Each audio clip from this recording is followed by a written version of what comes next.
Hi, welcome to Mahanagar. నేను Manoj. Non వేసిన ప్రపంచ యాత్రికుడు. ప్రత్యేకంగా మనం మాట్లాడుకోవాల్సిన పరిచయం అక్కర్లేని పేరు అది.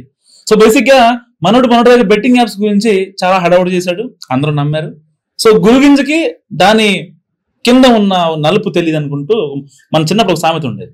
సో సరిగ్గా అదే గుర్తొచ్చింది నాకు మనం చూస్తే. ఎందుకంటే బెట్టింగ్ యాప్స్ గురించి ఇన్నాళ్ళు అంత అవేర్నెస్ క్రియేట్ చేసిన వ్యక్తి ఇవాళ గవర్నమెంట్ మీద, ఒక తెలంగాణ రాష్ట్ర ముఖ్యమంత్రి, చీఫ్ సెక్రటరీలు, చాలా పెద్ద పెద్దోళ్ళ మీద ఒక నిరాధారమైన ఆరోపణ వేశాడు. సో ఆ ఎలిగేషన్ కి అసలు కొంచెమైనా వాల్యూ ఉందా?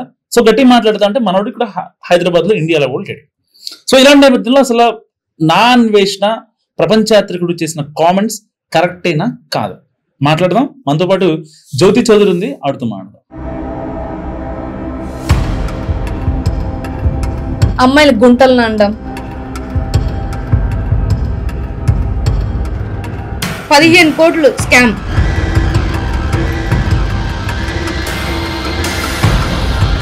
వీళ్ళ పేరెంట్స్ కూడా ఇష్టం వచ్చినట్టు బూతులు తిట్టడం.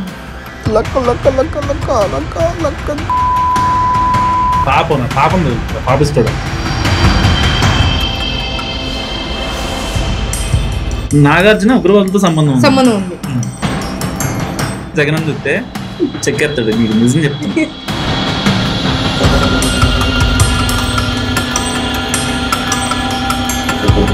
మిగతా నువ్వు చేసే పత్యాపారాలంతా ఇక్కడ చూపించద్దు. హాయ్, ఎలా ఉన్నావు? సో అంటే నాన్ వెజ్ మాటల్ని అసలు ఎలా అనుకోవచ్చు అంటే, మొన్నటి దాకా చాలా సీరియస్ థింగ్స్ ని జనాల్లో ఎలివేట్ చేసిన వ్యక్తి ఇవాళ ఒక్కసారిగా అసలు దాంట్లో కొంచెం కూడా వాస్తవం లేని మాటల్ని, అది కూడా ఏదో ఒక వ్యక్తి మీద కాదు, ఒక శక్తి మీద. అంటే గవర్నమెంట్ అనేది చాలా వింగ్స్ ఉంటాయి, బోల్డ్ పెద్ద మనుషులు ఉంటారు, ఐఏఎస్లు ఉంటారు, ఐపీఎస్లు ఉంటారు, ప్రజల చేత ఎన్నుకోబడిన వ్యక్తులు ఉంటారు. అలాంటి మీద ఏదో బట్టగాల్చి మేలేసినట్టుగా చేస్తే ప్రజలు నమ్ముతారా? అంటే గవర్నమెంట్ నమ్ముతారా, ఇక్కడ అన్వేషణ నమ్ముతారా? ఎవరు నమ్ముతారు? యాక్చువల్లీ మనకు ముందు తెలియని విషయం ఏంటంటే, ఆయన కూడా బిఫోర్ బెట్టింగ్ యాప్స్ కొన్ని డబ్బులు ఎగరేయడము, అందరు ఎగరేసినట్టు తను కూడా చేశాడు చాలా వీడియోస్. మళ్ళీ అందరి గురించి మాట్లాడడం అనేది పద్ధతి కాదు. ఓకే, అందరు తప్పులు చేశారు, కరెక్టే, 100% తప్పులే. కానీ ఇతను కూడా చేశారు. ఇతను ఆల్రెడీ ఫేమ్ ఉంది, మరి ఎందుకు చేస్తున్నాడు ఇవంతా? బూతులు ఎందుకు మాట్లాడుతున్నాడు అందరి గురించి, అమ్మాయిల గురించి? కానీ అవును, తప్పులు చేసిందంటే తప్పులు చేశారని అందరం అనుకోవచ్చు. కానీ ఇతను ఇండియా వస్తే నిజ రూపం తెలుస్తుంది. యాక్చువల్లీ ఒక ఆడపిల్లగా చెప్తున్నాను, నేను కూడా ఒక యూట్యూబర్ కిందనే ఉన్నాను. యాక్చువల్లీ అతను ఇండియా వస్తే అసలు నిజంగా అతను ఏం చేస్తున్నాడు, ఏంటి, ఇంత మనీ ఎలా వచ్చింది? తన ఆడియోలు కూడా బయటకు వచ్చినాయి. అంటే తను తప్పు చేయలేదా? ఒక అమ్మాయిని పట్టుకొని ఇష్టం వచ్చినట్టు మాట్లాడుతున్నాడు. ఓకే, ఆ అమ్మాయి తప్పే, 100% కాదనట్లేదు. బెట్టింగ్ యాప్ ప్రమోట్ చేశారు, అవును. సో అతను కూడా ప్రమోట్ చేశాడు. ఇంతకు ముందు అందరూ ఎలా అయితే మనీ ఎగరేశారో తను కూడా మనీ ఎగరేశాడు. ఓకే, తను సొసైటీ గురించి అంత పోరాడుతున్నప్పుడు ఇదే సొసైటీ గురించి తను వీడియోలు చేసే తప్పులు లేదా? అమ్మాయిలు గుంటలను అనడం, ఓకే, అది చాలా హట్టింగ్ పాయింట్. అది ప్రతి ఒక్కరికి గుంటలు అనడం, వీళ్ళు ఇక్కడ చౌక అనడం. దాని మీద మళ్ళీ బోల్డ్ మీమ్స్ కూడా పెడుతున్నారు. వీడు అమ్మాయిలు అంటే ఏం కాదు, ఒక ఎమోషనల్ మెసేజ్ ఇచ్చి సరిపోతుందా? ఒక మీమ్ వేస్తాడు వెనకాల, ఒక ప్రతి ఒక్కటి పెట్టి సొసైటీకి అవేర్నెస్ కలిగించాలి, బెట్టింగ్ యాప్ని ఆపాలి, ఇది ఆపాలి, అది ఆపాలని చెప్పి. అంటే ఎవరి కోసం? అంటే నువ్వు చూపించే వీడియోలు చూసుకుంటే ప్రపంచ యాత్రికుడు అన్ని చూపియాలి. గుంటలు ఇక్కడ తక్కువ ఉన్నారు, అక్కడ తక్కువ ఉన్నారు, అక్కడ ఎక్కువ ఉన్నారు. ఇదంటే ఏంటి? అంటే ఎవరికి నేర్పిస్తున్నారు? సొసైటీకి ఏం నేర్పిస్తున్నారు? ఓకే, సో బయట దేశాల్లో తిరిగి అక్కడ మాట్లాడడం కాదు, ఇండియా వచ్చి మాట్లాడితే అసలు నిజంగా ఏం చేస్తున్నాడో, ఏం జరుగుతుందో, ఏం జరగబోతుందో కూడా తెలుస్తుంది. అవతల దేశాల్లో ఉండి ఎక్కడో వెనకల ఒక హోటల్ నేమ్ పెట్టేసి, అది కూడా ఒక మన తెలుగు వాళ్ళకి ఒక భూతి పదం, హోటల్ నేమ్స్ కూడా, అవన్నీ చూపించి అంటే ఈ సొసైటీకి అతనేం నేర్పిస్తున్నాడు? ఎక్కడ నిజం, ఎక్కడ నిజాయితీ, ఎవరు నిజాయితీ? అంటే ఇష్టం వచ్చినట్టు మాట్లాడుతున్నారు ఒక్కొక్కరిని. తను చదువుకున్నాడో, ఎంతవరకు చదువుకున్నాడో, ఎంత చదువుకున్నాడో మనకెవరికి తెలియదు. ఓకే, చదువుకున్న వాళ్ళకి కూడా ఒక వాల్యూ లేకుండా మాట్లాడుతున్నాడంటే తనకి ఏ రైట్ ఉంది మాట్లాడడానికి? ఇది ఎంతవరకు కరెక్ట్ అంటారు? అంటే ప్రతి ఒక్కరు 2 lakhs 3 lakhs లో వ్యూస్ వెళ్తున్నాయి. అంటే సొసైటీ ఏం నేర్చుకుంటున్నారు అతని దగ్గర నుంచి? ప్రపంచ యాత్ర చేస్తున్నాడు, ప్రపంచాన్ని చూపియాలి. నువ్వు చేసే యాత్రల గురించి చూపించద్దు సొసైటీకి. నువ్వు నిజంగా సొసైటీని మంచి కోరుకుంటే మిగతా నువ్వు చేసే పత్యాపారాలంతా ఇక్కడ చూపించద్దు మీడియాలో. దాన్ని బట్టి కూడా నేర్చుకుంటారు. సో ఫైనల్ గా జ్యోతి, ప్రపంచ యాత్రికుడు ఇప్పుడు మనోడు అబ్రాడ్ లో ఉన్నాడు, ప్రపంచంలో తిరుగుతున్నాడు కదా. సో ఇండియా రప్పించే అవకాశం ఉంటుందా హైదరాబాద్ లో? ఎందుకంటే వైజాగ్ లో కూడా ఒక చిన్న కేసు ఉంది, అతని మీద ఎఫ్ఐఆర్ ఫైల్ అయింది, ఇప్పుడు ఆల్రెడీ ఎఫ్ఐఆర్ ఫైల్ అయింది. సో ఇవన్నీ ప్రూవ్ అయితే కనుక వాడికి సరదాగా 10 years జైలు శిక్ష వేస్తారు. సో ఇలాంటి సందర్భంలో ఆయన్ని ఇండియా రప్పించే అవకాశం ఉందంటారా తెలంగాణ గవర్నమెంట్? సో ఖచ్చితంగా మంచి క్వశ్చన్ అడిగావు. యాక్చువల్లీ ఇలాంటి వాళ్ళని అరెస్ట్ చేయకపోతే మన సొసైటీకి వాల్యూ లేదు. సీరియస్లీ ఇంత చేస్తున్నా. నీకు ఒక ఎగ్జాంపుల్, తన ఛానల్ కి వెళ్దాం. చూడండి, ఇక్కడ చూసుకుంటే గనక చదవండి. ఇద్దరు దొంగలే కానీ చూడు ఏం తెలుసు. ఓకే, ఇక్కడ 15 కోట్లు స్కామ్. వీళ్ళు 17,000 కోట్ల స్కామ్ అంటే తినున్నాడా దాంట్లో? పెట్టారు కదా తమ్నేలు. పరువు నష్టం దావా వేస్తే ఎక్కడ ఉంటాడు? వైజాగ్ లో పల్లీలు అమ్ముకోవాల్సింది ఖచ్చితంగా. నెక్స్ట్ ఉండే నాగార్జున ఉగ్రవాదులతో సంబంధం ఉంది. ముందే చెప్పొచ్చు కదా. అంటే ఇప్పుడు జ్యోతికి నాకు అర్థం కాని విషయం, ఈయనకి ఎన్ఐఏలతో సంబంధం ఉందా? ఇంటెలిజెన్స్? అదే నాకు అర్థం కావట్లా. మళ్ళీ ప్రతి ఒక్క వీడియో మళ్ళీ ఇక్కడ ఇంకొకటి చూడండి, ఇది మెయిన్ విషయం అన్నమాట. కశ్మీర్ లో టెర్రర్ అటాక్ నేను ముందే చెప్పాను. ముందే ఎలా చెప్తావు? ఎప్పుడు చెప్పావు? అంటే ఏమైనా వీడియో ప్రూఫ్ ఉందా మీరు ముందే చెప్పినట్టు? అంటే ఇప్పుడు ఇంతకు ముందేమో ఆయన నేషనల్ ఇన్వెస్టిగేషన్ అథారిటీకి చెందినోడు, ఇప్పుడేమో ఆయన ఏంటంటే బాలీవుడ్ గురించి కూడా చెందినోడు, బాలీవుడ్ మూవీ క్రిటిక్. ఇప్పుడు కశ్మీర్ టెర్రర్ అటాక్ లో వచ్చేసి ఆయన ముందే చెప్పానంట హారోస్కోపీ పంతులు అన్నమాట. అసలు వీళ్ళందరూ టెర్రరిస్ట్ లాగా కనిపించట్లేదు, కానీ ఫస్ట్ ఈయననే పెద్ద టెర్రరిస్ట్ లాగా కనిపిస్తున్నాడు నాకైతే మాత్రం. అందరికి ఎట్లా కనిపిస్తున్నాడు? ఇన్ని మిలియన్ వ్యూస్ ఉన్నాయి కదా, అసలు ఈయన చూసి ఇన్ని మిలియన్ వ్యూస్ ఎందుకు వస్తున్నాయి నాకు అర్థం కావట్లేదు. ఒక్కటి సొసైటీకి పిచ్చోలే కదా మరి, అన్ని మిలియన్ వ్యూస్ వస్తున్నాయి అంటే పిచ్చోలే కదా. కామెంట్స్ కూడా చాలా పాజిటివ్ పెడతారు. అసలు నాకు అర్థం కాని విషయం ఏంటంటే, వీడు వెళ్ళాడు చేస్తున్నాడు సరే, అప్పుడు ఒక టాపిక్ మీద మాట్లాడాలి అంటే, జనాలు కన్వే చేయాలి అంటే ఆయన ఒక జర్నలిస్ట్ అయి ఉండాలి, సమాజ హితం కోరేవాడే ఉండాలి, లేదంటే ఏదో ఒక దాంట్లో ప్రావీణ్యం ఉంది. దేంట్లో ప్రావీణ్యం ఉందని మాట్లాడుతున్నాను. యాక్చువల్లీ ఇంకొకటి చెప్తాను, మెహబూబ్ వీళ్ళందరూ ఉన్నారు కదా, ఓకే, వీళ్ళందరూ బెట్టింగ్ యాప్స్ ప్రమోట్ చేశారు, మీకు కోపం ఉంది, బాగుంది, ఓకే, వీళ్ళని తీసుకెళ్లి ముస్లిమ్స్ అని చెప్పి ఉగ్రవాదుల్లో కలుపుతున్నాడు. అది ఎంతవరకు కరెక్ట్? అట్లెట్లా చేస్తాడు? అది మీరు చూస్తున్నారు కదా, మీకు కూడా అర్థమవుతుంది కదా. సో ఇవన్నీ ఎలా కలుపుతారు? మళ్ళీ ఇక్కడ జగనన్నకి 100 కోట్ల స్కామ్. జగనన్న బెట్టింగ్ మళ్ళీ బెట్టింగ్ యాప్స్ 100 కోట్ల స్కామ్. 100 కోట్ల స్కామ్. జగనన్న చూస్తే చెక్కేస్తాడు, నీకు నిజం చెప్తున్నా. మళ్ళీ ఈ అగోరీది అంటే ఓకే, ఈ స్క్రాప్ వదిలే, ఓకే, మళ్ళీ పవన్ కళ్యాణ్ తీసుకుందాం, ఓకే, ఆయన చూడండి. మళ్ళీ పవన్ కళ్యాణ్ అసలు ఏం తెలుసా అని మీకు ఇప్పుడు ఇక్కడ ఉండే వాళ్ళకి మనకు తెలుస్తుంది, అని చూసే వాళ్ళకి.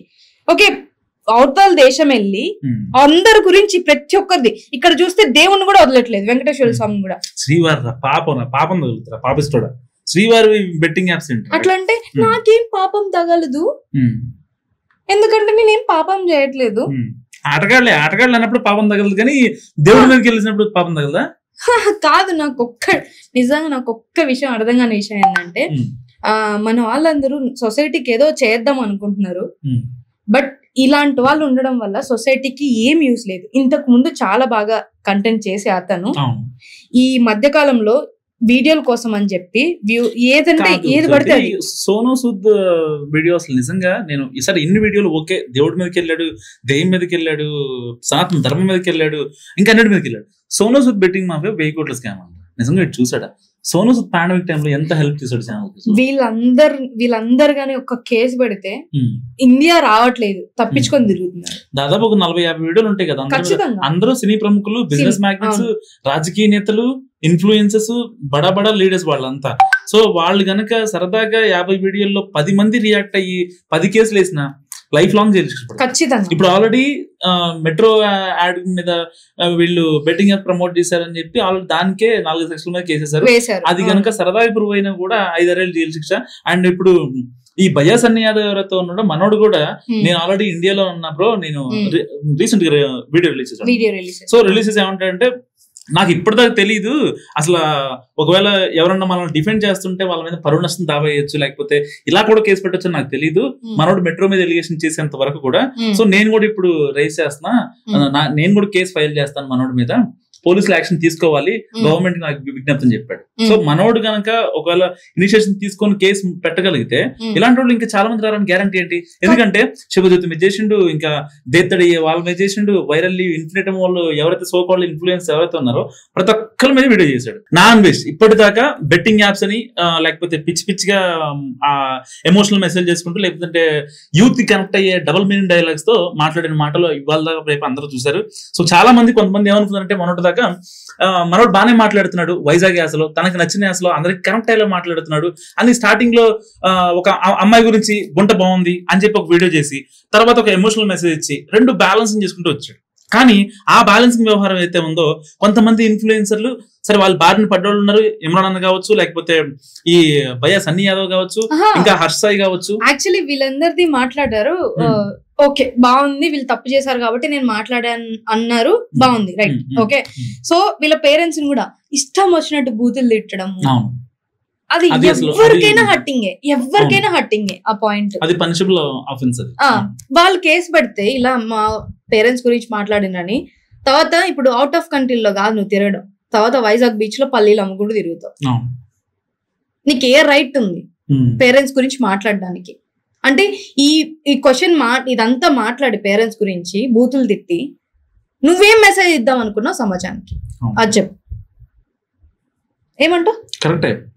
ఎందుకంటే ఇప్పుడు వాస్తవానికి బయటకు వచ్చి నిన్ను అంతమంది వ్యూవర్స్ చూస్తున్నారు, ఆరాధిస్తున్నారు, వాళ్ళంతా నీ వీడియో కోసం వెయిట్ చేస్తున్నారు.